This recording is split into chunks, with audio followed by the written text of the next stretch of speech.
Hello and welcome to the Daily Comic and Collectible, episode 530. Now today, the collectible of the day is the Hasbro Toys, Marvel Comics, Marvel Legends series, Retro Spider-Man line, Hammerhead action figure.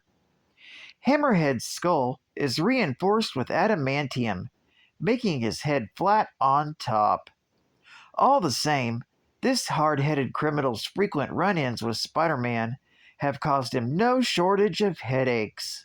This 6-inch scale figure of Marvel's Hammerhead is inspired directly from the classic Toy Biz Marvel Legends figure. Hammerhead features classic deco with hand-painted details and includes added accessories, one pair of interchangeable hands, and his baseball bat, called the Magia Slugger. This 1/12 scale figure features extensive articulation, offering dynamic posability with other Marvel Legends figures. Hammerhead comes on a blister card package that includes a retro-style card back, inspired by the classic Marvel Toy Biz designs. Released in 2022 by Hasbro Toys. Now, the comic of the day is Web of Spider-Man, Volume 1, Issue number 68, with a cover date of September 1990. This story continues Tombstone's transformation from yesterday's episode, with story by Jerry Conway, art by Alex Saviuk, and cover by Alex Saviuk. This story is titled Tombstone's Territory. The story opens with Joe Robertson meeting with Spider-Man in Battery Park after a message was left with Peter Parker. He expresses his concerns about his last encounter with Tombstone, which ended with the mobster being exposed to a dose of THRU, and that he may still be alive. Joe is afraid to go to the police for fear that Tombstone will harm him or his family, and asks Spider-Man to protect his family should anything happen to him. Spider-Man promises, and Joe leaves, but not before Spider-Man secretly tags him with a spider tracer. This entire scene was witnessed by Nick Katzenberg, who was once more looking for dirt to use against his colleagues. He watches as Joe Robertson runs past a payphone and calls a cab to go to East Rockport, Long Island. Katzenberg decides to follow after him, thinking about how Joe had recently gone to jail because of his failure to report a murder committed by Tombstone. Soon, they arrive at the mansion owned by Hammerhead. Katzenberg sneaks onto the property, narrowly setting off a tripwire.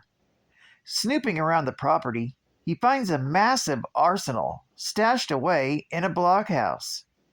Inside, Joe Robertson is brought into Hammerhead's office to meet with Tombstone. There, he discovers that Hammerhead has been beaten and tied up. Tombstone then enters the room, explaining that he did this to Hammerhead because he wanted to eliminate Joe. Tombstone refused to let Joe die by anyone's hand but his own.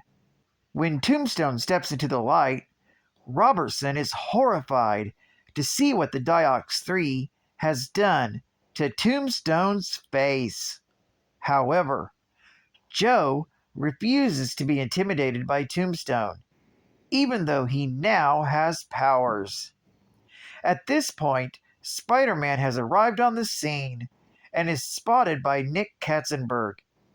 After Tombstone explains how the THRU changed his body and made it invulnerable, Spider-Man comes crashing in through the window.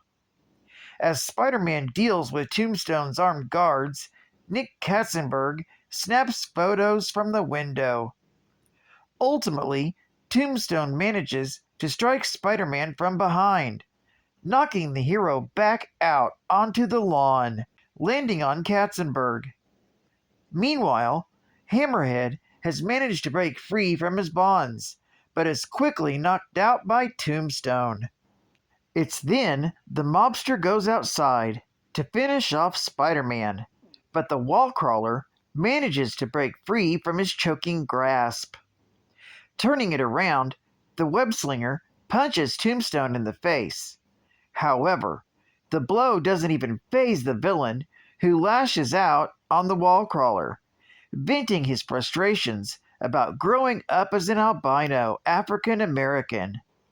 Spider-Man manages to web up Tombstone to the side of the weapons stash. Suddenly, Hammerhead comes out of the mansion with a Tommy gun and begins to open fire on Tombstone, unaware that he's stuck to a shed full of explosives. Tombstone gloats about his newly acquired invulnerability. Then, the shed violently explodes with Tombstone in the center of the blast. In the aftermath of the explosion, Spider-Man checks to see if Joe is okay. But unfortunately, Nick Katzenberg is upset because the blast wrecked his camera and ruined his film. This story is continued in Web of Spider-Man, issue number 69. Geek Fact: Tombstone was exposed to the chemical Diox-3 when he was trying to steal it from Osborn Corp. in Web of Spider-Man, issue number 66 from July of 1990. Bonus Geek Fact: Joe Robertson has had a hard time acclimating to the outside world after getting out of prison.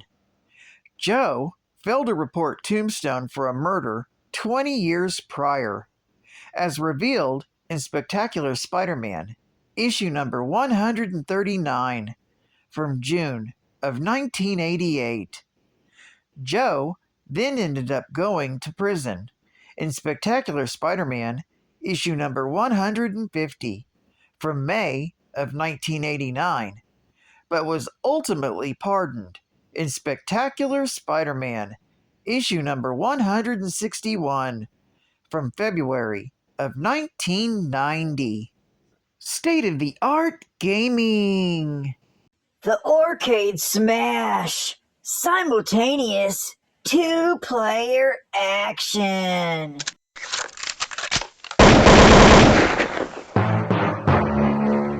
Narc! No one had the guts until now. You are Max Force. Your mission: bust Mr. Big and destroy the dreaded criminal empire.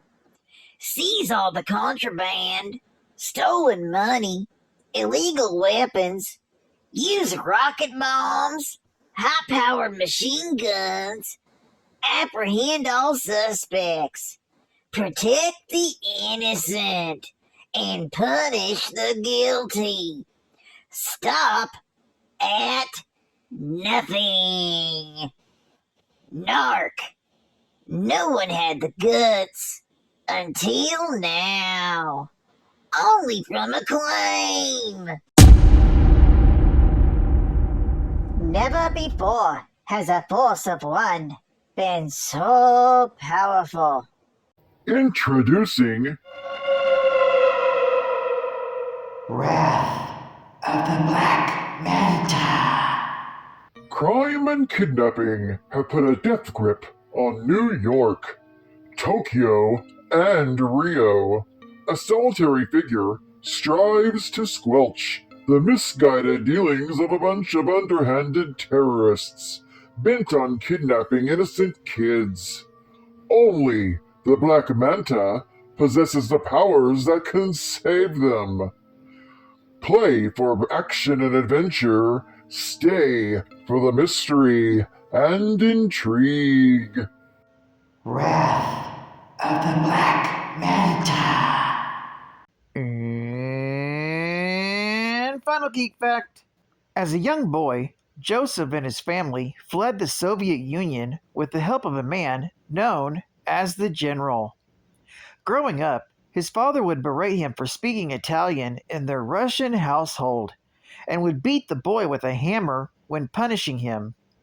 In school, he would lie and say he was Italian, only for a bully named Rico to reveal his lie and steal the hat he wore, showing the ugly scars on his head from frequent hammer blows.